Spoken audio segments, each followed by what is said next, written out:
Hi everybody, it's Julie here and I am back with the number 2 part of the watercolor flower project. So on Monday I showed how I made these cards using the dies from the crepe paper Maggie Holmes confetti set and used watercolor to make them look like flower, or the color of it. So now I'm going to make a layout. And well, the layout has obviously a story, but I thought I was going to start with talking about the design process.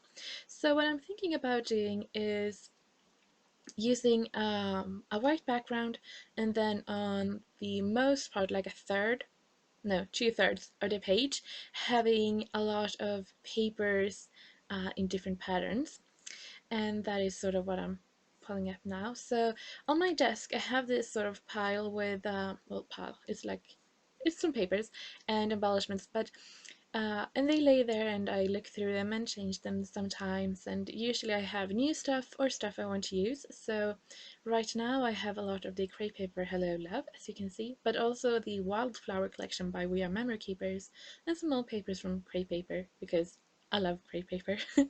So the colors I'm going to use are inspired by the flowers, of course. I'm going to use pinks and some black and blue, and then but still keep it kind of fresh and fun. So the story of the page. So as you can see, this photo is a lot of people in them. It's actually all of my cousins on my dad's side. So this year, well, 2015, we uh, we became 10 cousins in the cousin stuff. And when she got her name this last in the summer, we decided it would be really fun to take a picture of all of us cousins together. So that is the that is scrapbook. So I just the story is really about how fun it is that we are all together and having that. And then I wrote all the names and all of that. So that is really the story. Not really deep, but I mean, it's a story nonetheless that we are 10 kids, children, cousins on my dad's side. So, a kind of wide range, I was going to say. It's not really.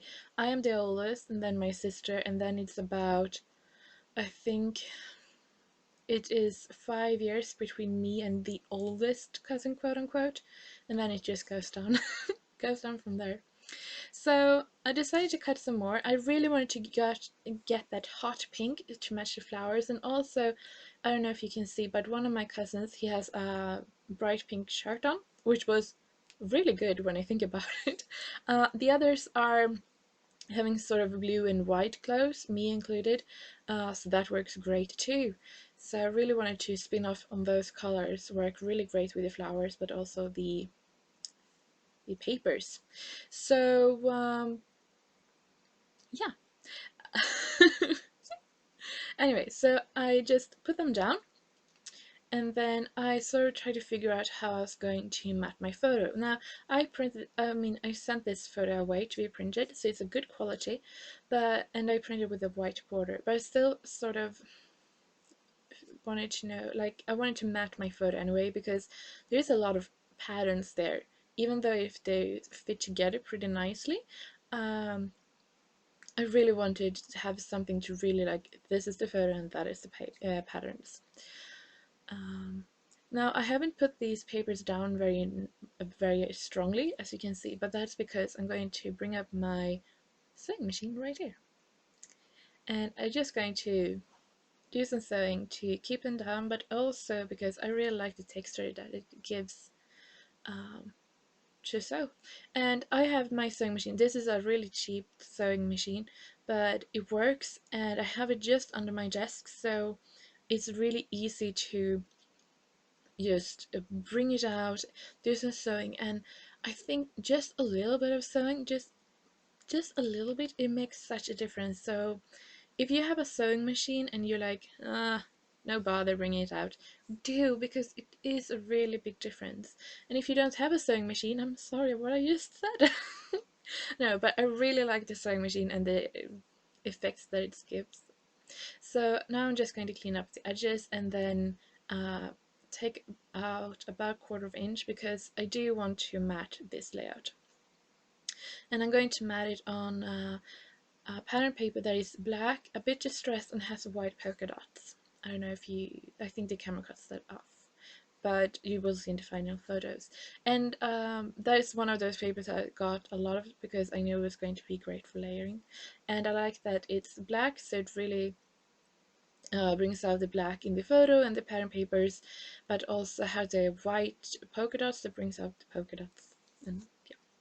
So now I'm going back to that problem with layering. You know, in scrapbooking, it's like if you don't really solve one problem, you're just moving on. But you sort of do have to solve some problems. So I'll bring out some white tissue paper because, I mean, how can you go wrong with white tissue paper? I don't know. I really don't. So I'm going to do some 2 layers, and I'm going to cut between because I want the second layer to be a little bit bigger. So I'm going to put down some more tape, and my ATG tape thingy is, I don't have any more refills. I haven't had that for like before Christmas. It's really annoying, but it's super expensive to buy them in Sweden, and I have to, so I want to buy them at Scrabby in Holland. But then I want to wait because I was going to order all the Crate Paper Maggie Holmes Bloom collection, and then the day I was waiting and checking every day, and then one day I was like, "Oh, it's in stock," and then it was all gone, and I was like, oh, darn it. Yep, you have to be quick. So using a doily for layering, and that is really it. I know my camera cuts off because that's what it does. So you can see I matted my layout. I added the flowers, you saw how we did that, and if you don't, I'm going to leave the link down below. I did use some navy high shine to do some splattering and then some wood veneers. Just to sort of bring it all together. I also used some strips from Tim Holtz to add some texture. And I really like the wood together with the flowers. The journaling I just wrote and used some brush-ish script, and that is it. I hope you liked this video and the other video, and I hope you see you soon. Bye!